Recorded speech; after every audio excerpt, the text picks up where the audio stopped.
All right, hello once again, Jeff Scott of Rankin Technical College, and I'm doing a couple what we call pre-beginning of class videos based on Murachs C Sharp 8th edition, the book we'll be using for the AWD, or Application and Website Development 1100 C Sharp programming class for the summer 2023 semester. And I'm in Appendix A. I just did Chapter 1, and in Appendix A it says, to develop the apps in this book, you'll need to have a computer running Windows. You'll need to install Visual Studio on it. All right. And we also need to install SQL Server. Now, I have all this stuff on my machine already, but I am going to try to run through at least some of the steps that are shown in here. Okay. So here is how to install the files for the book. And I'm going to make sure you have those. And I just literally got an email from my book representative from Murach saying that they're going to try to get that. Right now the materials for the book aren't available, but they're going to try to make sure that I get them and get access to them by the 15th. So I'll be able to show you all this stuff. All right. And what that'll do is, if you look right there and you look at that chart that's on page 749. All right. If we look at that chart, these are the directories you're going to have in there, and I'm going to actually give you more than what's in there. Book apps are all the different applications that are in the book. Okay? EX starts, as it says, at the end of each chapter. They've got exercises that you can work on. Typically, I don't assign them because they give you the starting files there, but they also give you the solutions.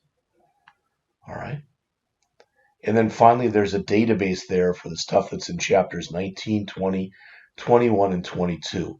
Now, we could run through all this stuff, but I'm going to actually give you access to it that'll be easier than what they show right there. And if you say, I don't know what you mean, just come back for the first day of class and we'll go through it together. All right? But they do explain in here on 750 and 751. All right, they show you how you come in and how you set up Visual Studio. All right, so let's take a quick look at that. So if you literally go out to what's shown here, this is what I showed you before. If you go out to https:// you really don't even need that. If you just go out to visualstudio.com/downloads, but if you go here, I guess it's going to push you right to this page. All right. And these are the things that you can download. And there's actually even more than what are shown here. All right. But what we're going to want to choose is, as is shown right there, you're going to want to choose the .NET Desktop Development. And we'll scroll down in here a little bit, and there'll be a thing for your database stuff too. All right. And we'll talk about this at that time. It'll make much more sense when we're doing this stuff together. But they do give you a very quick little explanation in here. All right, so as it says, this is the first thing you will do, is you will download the installer and you'll run the executable. When you do, it'll bring this up. Once you've got that up, I'll tell you what to select and what you will need both in this, for this class and for the AWD 1115 class. If you choose, you don't really have to take and install what's there for the AWD 1115 class. You can, but you don't have to. Okay? All right. And it'll take a bit of time. So that's why I want us to do it together the first day.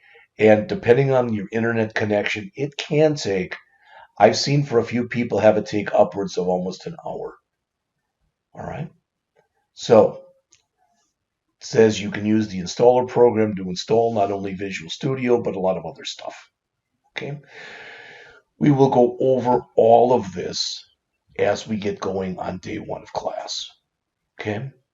Now, as far as how to set up the system for the database, we'll go over this as well. All right. Now, I didn't mean to waste your time on that. That was a very, very, very, very, very short little lecture. That's it. All right. So before I jump back and start on chapter 2, which is what we're going to do next, all right, I will stop here for just a second. So this is probably only about a 10-minute lecture. All right. So we'll pick it up here on how to design a Windows Forms app. And I've already done some of this stuff, but it's okay. In fact, the one that they're going to have us create is going to be, I know it's here. It's just going to be there. We'll create this one as a class in just a few minutes. Okay. All right. I'll be back to talk with you shortly.